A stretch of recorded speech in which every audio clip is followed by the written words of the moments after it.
Assalamualaikum warahmatullahi wabarakatuh. Perkenalkan, nama saya Talisa Sabila. Di sini saya akan menjelaskan atau menyampaikan materi tentang perkembangan nilai moral dan peserta didik beserta teorinya. Selamat menyaksikan. Perkembangan nilai, moral, dan sikap peserta didik. Beberapa ahli psikologi mendefinisikan mengenai perkembangan dengan berbagai cara dan teori yang kemudian dapat disimpulkan bahwa perkembangan merupakan suatu perubahan menuju tingkat yang lebih dewasa dalam kadar kematangan seseorang dalam berpikir. Dalam perubahan ini tidak serta-merta langsung memiliki perubahan, melainkan membutuhkan proses yang tidak singkat dan tidak mudah, serta memiliki jangka waktu tertentu. Beberapa perubahan telah diamati meliputi: pertama, fisik. Fisik yang mengalami perkembangan secara cepat antara lain yaitu tinggi badan, berat badan, warna kulit, dan perubahan rambut. Yang kedua ada mental.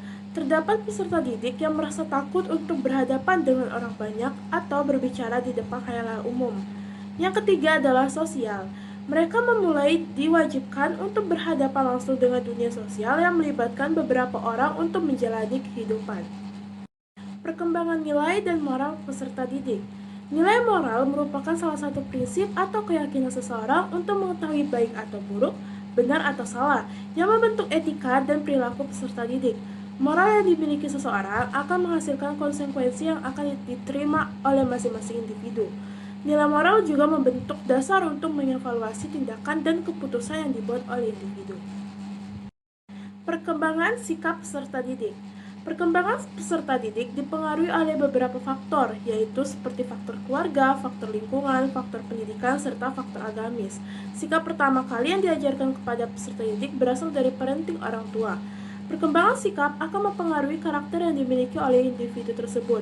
Hal ini dapat membangun attitude yang baik dalam diri anak tersebut sehingga ia dapat mudah bersosialisasi di lingkungan sekitarnya.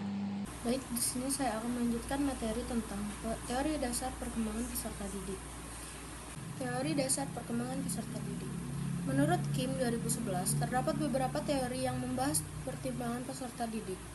1. Teori psikodinamika. Teori ini dibagi menjadi dua, yaitu teori dari Sigmund Freud yang memiliki 3 komponen, yaitu ID, ego, dan superego. ID adalah dorongan dasar seperti nafsu dan insting.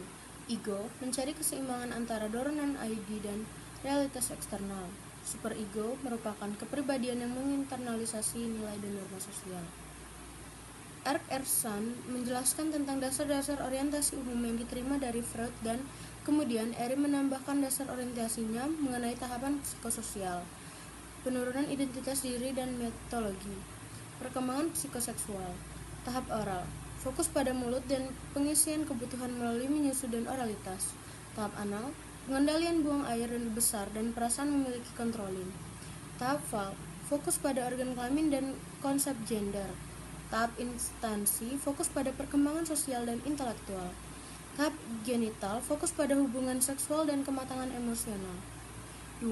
Teori behaviorisme dan belajar sosial.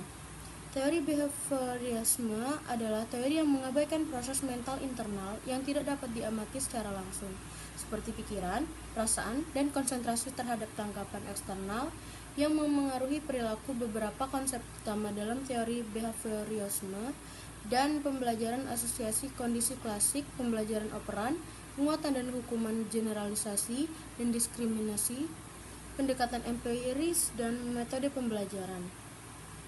Teori ini berasal dari ahli Albert Bandura. Teori ini menekankan perilaku lingkungan dan kondisi sebagai faktor penyebab atau kunci dalam perkembangan individu. 3. Teori humanistik. Teori ini melakukan pendekatan dalam psikologi yang menekankan pada potensi manusia, perkembangan diri, dan puncak atau self-actualization. Beberapa ahli yang menganut humanistik antara lain yaitu Charlotte Buhler, fokus terhadap tahap pengembangan manusia. Abraham Maslow, fokus ke teori hierarki kebutuhan manusia. Carl Rogers meyakini apabila individu mau melakukan sesuatu yang diinginkan, maka mereka akan mampu berkembang menjadi manusia yang memenuhi kebutuhan fungsinya secara utuh. Teori yang keempat yaitu teori kognitif.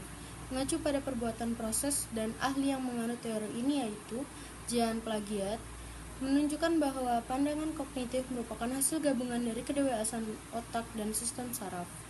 Dan Lev Vygotsky menjelaskan bahwa pengalaman pribadi dan sosial tidak dapat dipisahkan. Hal ini terbentuk oleh keluarga, status ekonomi, pendidikan, dan sosial. Jadi, kesimpulan dari materi ini yaitu pendidikan moral adalah kunci untuk membentuk karakter dan nilai-nilai individu. Dalam hal ini, pendekatan nilai dan karakter dan etika serta strategi seperti studi kasus, permainan peran, dan proyek sosial dan diskusi kelas sangatlah penting. Integrasi nilai dan moral dalam kurikulum, penghargaan terhadap keberagaman budaya, dan peran model perilaku positif, bersama dengan evaluasi umpan balik berkala, merupakan faktor utama dalam mencapai tujuan pendidikan moral yang efektif. Dengan pendekatan yang tepat, pendidikan moral dapat membantu membentuk individu yang etis dan bertanggung jawab dalam masyarakat.